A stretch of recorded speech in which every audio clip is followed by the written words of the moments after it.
Blog Talk Radio.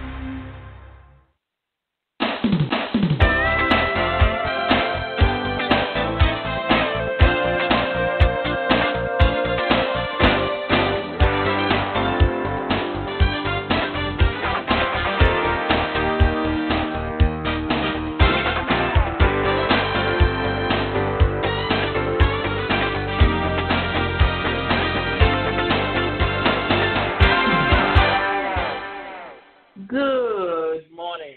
My name's Davida Shinsky, and the title of this program is Live Without Limits.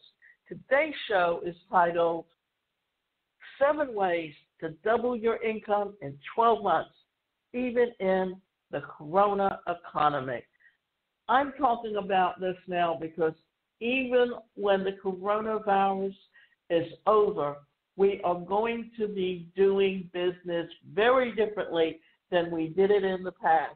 Therefore, it's very important to understand that and what has been going on in the last few years. And if you look back towards the latter part of the 20th century, in the 90s, you started seeing more remote workers.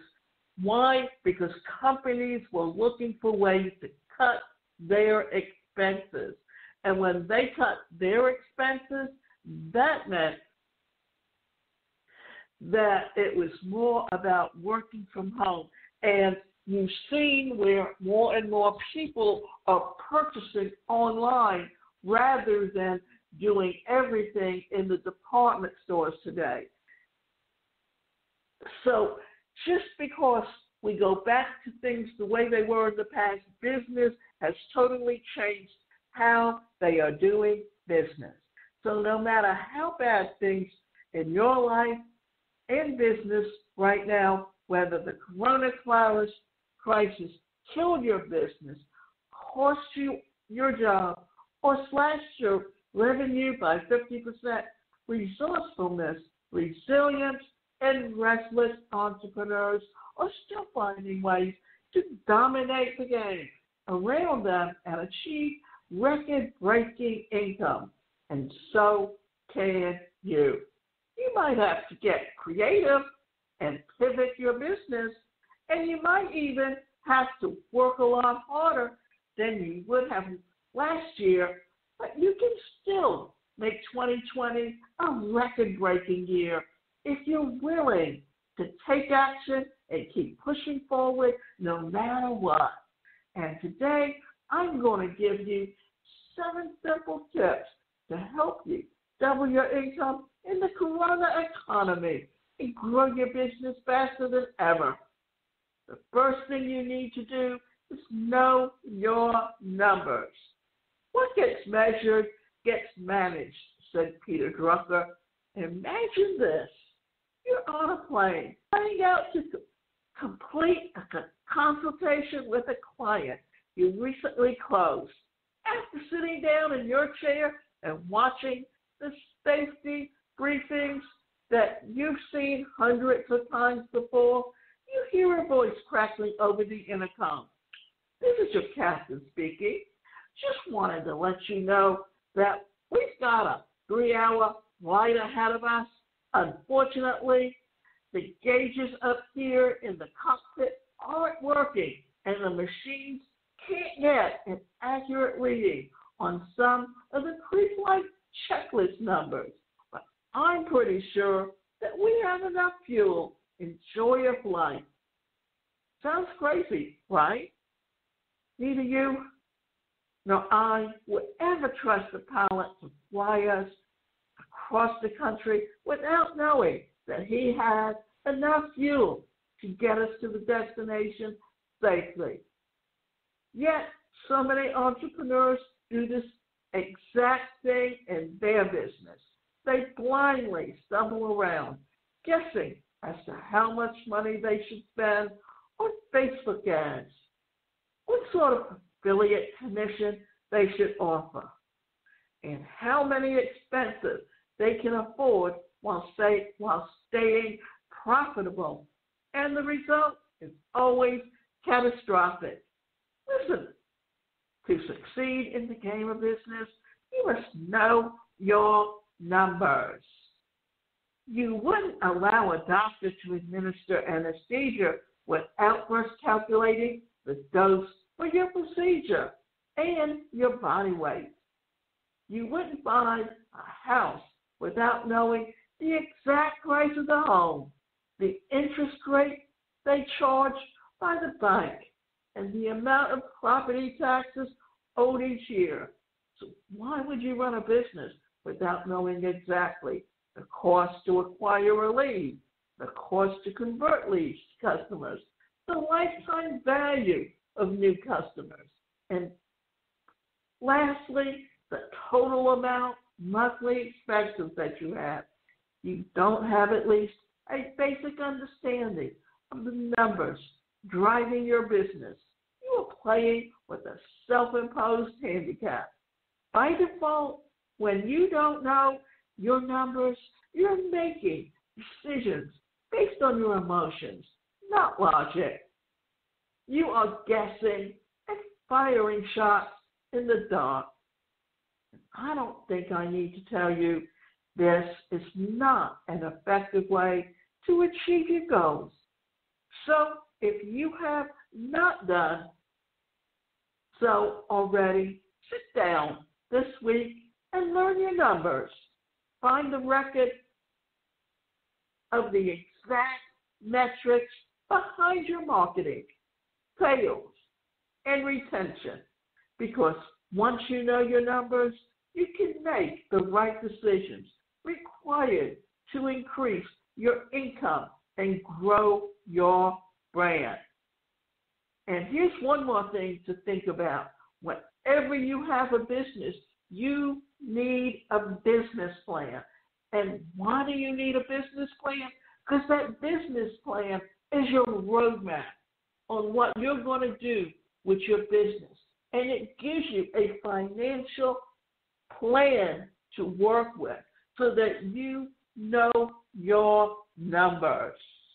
Never lower your expectations or shift your strategy.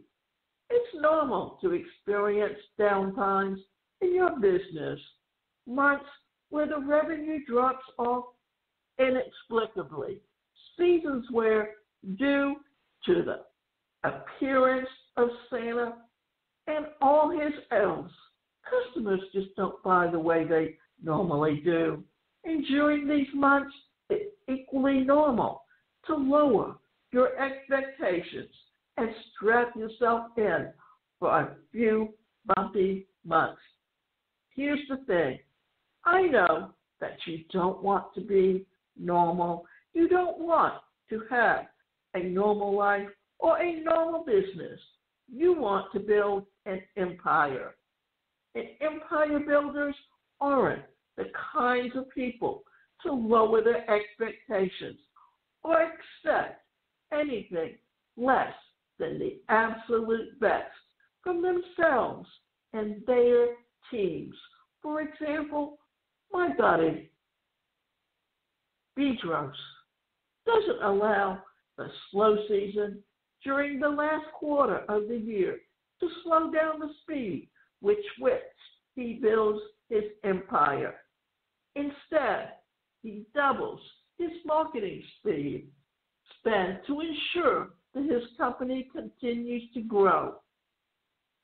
And because he knows his numbers, he stays profitable, even when he has to spend twice as much money to close a new franchise. In your business, you must do the same. How can you raise your expectations when others are lowering theirs?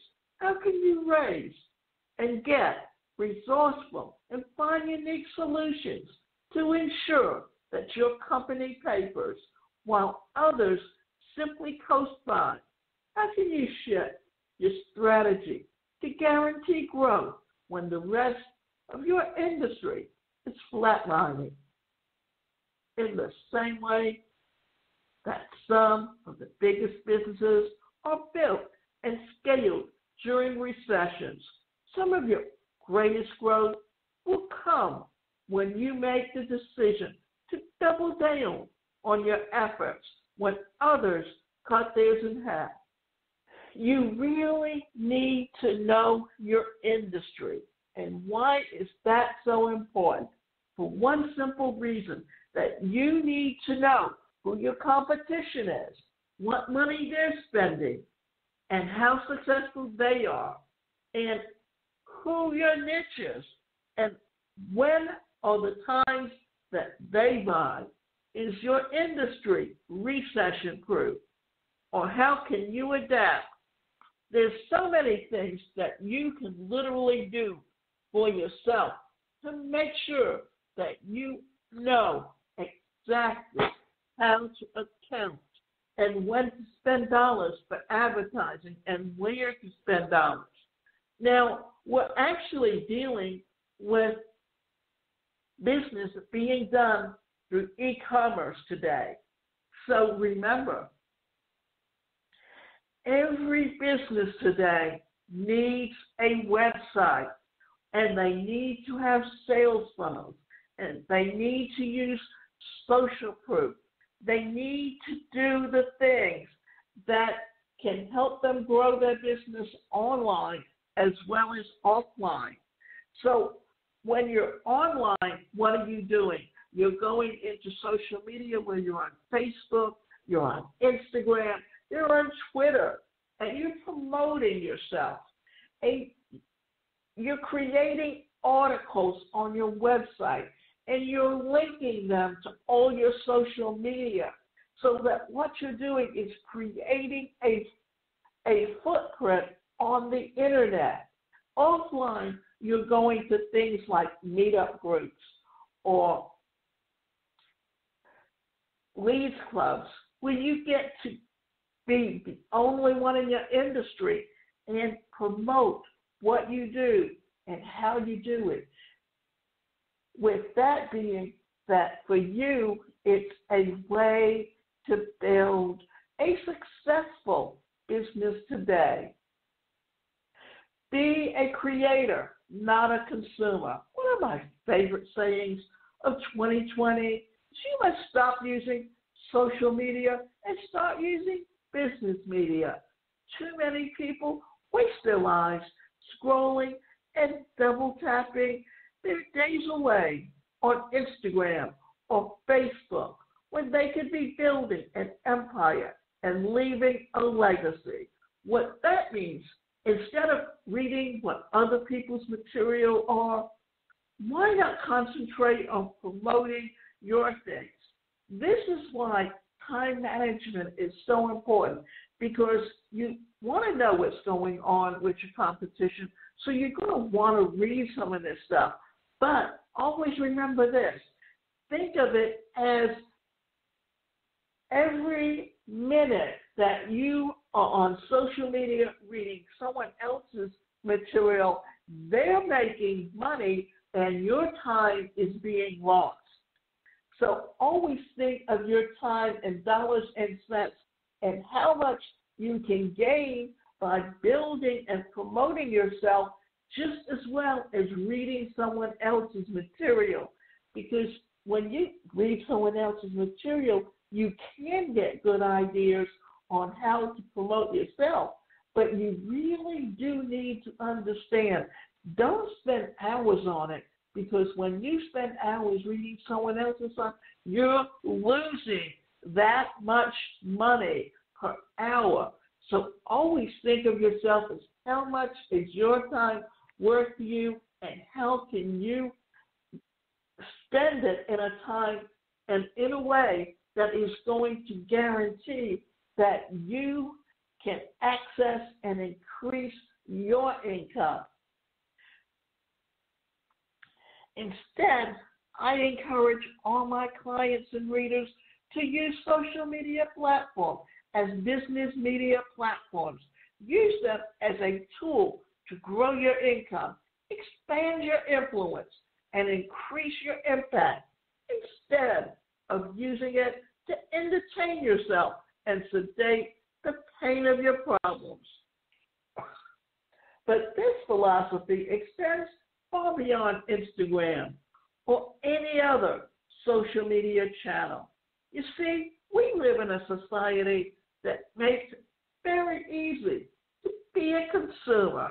There are more than 2 million new blog posts published every day, billions of hours of videos available on YouTube, and countless posts and hilarious memes shared on social media.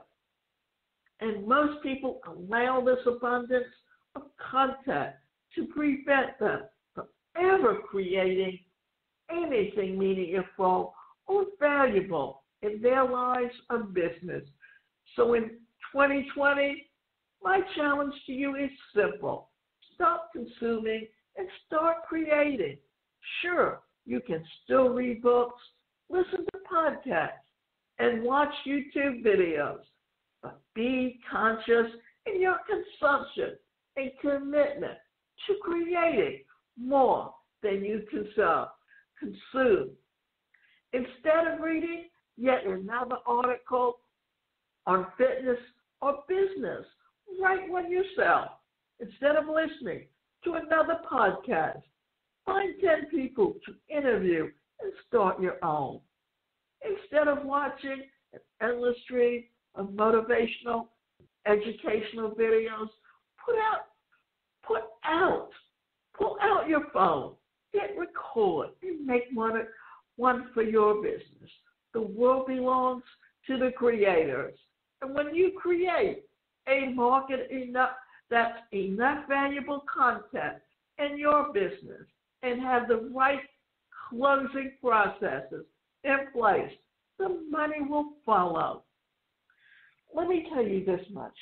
I do read articles online, and I do listen to podcasts online, and I do watch YouTube videos, but I'm also creating my own because I have 8 e-learning courses with each of them having 30 videos each, and they're all up on YouTube, and they're unlisted so that they are linked to my courses. So to listen to them, you have to purchase my course.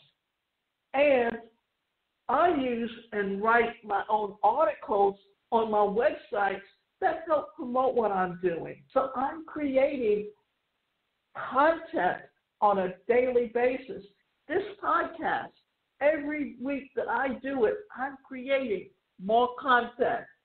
So as you can see, even though I'm a consumer of content, I'm also a creator of content. And if you want to build a business online, you have to be a creator. Now, what I'm going to do is talk to you for a second about team building, because it's the core words are CARE: creator, advancer, refiner, and enforcer. And what that means is you have someone that's very creative in how they think and in how they talk, and then you have someone that can take all of those creative ideas and refine them, so that what happens is that the advancer takes and looks at it all. He sees what's going to work and what isn't going to work. Then he passes either back to the creator, or he will pass it on to the refiner, who literally refines it and narrows it down. Then you have the enforcer, who takes all that information and puts it out there. So think about it this: if you're the creator of content and you have someone else that takes your material and refines it so that it literally is, in a way, it's all put together and sounds good without any leaks in it. And then you've got also the facilitator that knows how to work with all 4 people and make everything gel. So that's what we're talking about when we're talking about a team. Choose pain and discipline today to achieve freedom tomorrow. Jim Rohn, one of the fathers of the personal development industry, once said, "We might all suffer one or two types of pain, the pain of discipline or the pain of regret. The difference is that discipline weighs ounces and regret weighs tons. And to catapult yourself to the next level of success and freedom, you must choose the pain of discipline.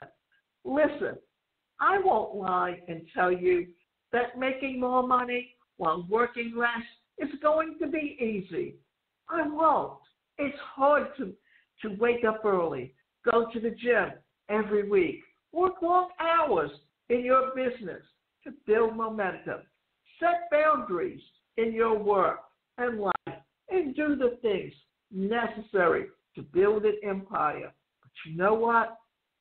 Even harder, lying on your deathbed, wishing that you could go back and do it all over again, wasting your life in pursuit of pleasure over fulfillment, and dying with regret that you didn't live the fullest life possible and reach your potential and have a meaningful impact regardless of your lot in life or the success that you achieve.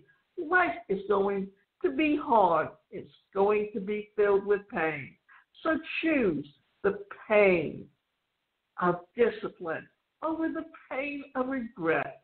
This is the only prescription for living your life that you truly want. Now, I'm going to back up here for a second. And what I'm going to do is tell you a little story. And I grew up with a disability around the time that society did not have laws or even hid away its disability community and treated them as though they didn't exist. At least in my case, I did get an education, in spite of the fact that I was the only person in the classroom with a disability. And when it came time to actually get a job, I entered the workforce 12 years before ADA became law. Therefore, when it came to the private sector, I couldn't find any decent, gainful employment where I was making a high enough income that I was forced to look for other avenues and ways to earn an income. So that what I did was I looked at entrepreneurship because I knew that I love working independently. And why did I work independently? Because as a child growing up, I was often being criticized. And remember something, because I have cerebral palsy and it affects how the brain processes information, my grades never really showed what my true potential was. Therefore, I had to figure out and really learn things on my own, because what was happening was I was taking the information in, but when it came time to take the test, no matter how much I studied, my grades never showed what I was truly capable of doing. So I had to figure out ways that I could be successful that worked for me and may not have worked for someone else. And I'm not saying that what I did you can do, but you can always, through trial and error and even failure, use it as a stepping stone and a learning process for what works for you. Stop discounting your greatness. I was on a call with a client I'd recently started a health and nutrition coaching company. She was in an incredible shape, with her meal planning and prepping perfectly dialed in, knew exactly how to train in the gym for optional results, and so much knowledge about biology and physiology that you would have assumed that she had a PhD. Yet, while we were on the call, she told me, I just don't understand why people would pay me to teach them the stuff. I mean, doesn't everyone already know this? You see, We all have this stupid human trick of assuming that just because something comes easily to us, or because we've developed an expertise and skills in a certain area that everyone else has too. But we couldn't be more wrong. When I first made the leap from training to online coaching, I struggled with this myself. I assumed that people just knew how to plan their days, structure their weeks, and tap into the fast cash profit activators lying dormant in their business. But after a few coaching calls, I realized that just because I knew all of these things didn't mean that other people did too. To take this business to the next level in 2020, you must stop discounting your greatness. Stop assuming that other people know the things that you know and can do the things that you can do, because most of them can't. Your biggest strength is someone else's greatest weakness. And when you hold back, when you discount your greatness and hide your gifts from the world, you're preventing them from accessing the solution and system that they need to solve their biggest problems. The simple fact of the matter is that most people only have 2 to 3 areas of expertise in their life. One person might be great in relationships, but have no idea what they're doing in the gym. Another might be great at making money, but lack the systems they need to keep and grow the money. Others lack the basic interpersonal skills to navigate romantic relationships and hold down a long-term partner. Whatever you're good at, whatever your area of expertise, there is someone out there who is struggling with that area in their life and needs to solve their problems. So stop discounting your greatness and commit in using the grit to help others. And this is what I want you to think about, that in this, every one of us, we all are unique. And I'm going to talk a minute about this, because that's where this really fits into helping you understand exactly how your natural behavioral patterns work. And remember this much, every one of us are unique. Every one of us have something that we're good at and more of an expert at than someone else. And that's what you can sell, is that expertise. So the disc is the D, meaning the dominant personality, who literally believes they can control the everything. The high I is the person with interpersonal skills, and that means they can talk to everyone and anyone about any topic and make friends easily. The S personality is the steadiness personality, and that's someone that they literally do everything by the book. And the last true one is the C, or the conscientiousness behavior pattern, and that person questions everything. Now, we all have all these behavior patterns within us, but some are our strengths and some are our weaknesses. So we need to interact with people who have strengths in areas where we're weak. And you can go to my website, and that's the #1, personalcareercoach.com, and you can sign up for coaching, and we can sit down with you and help you develop a plan that works for you.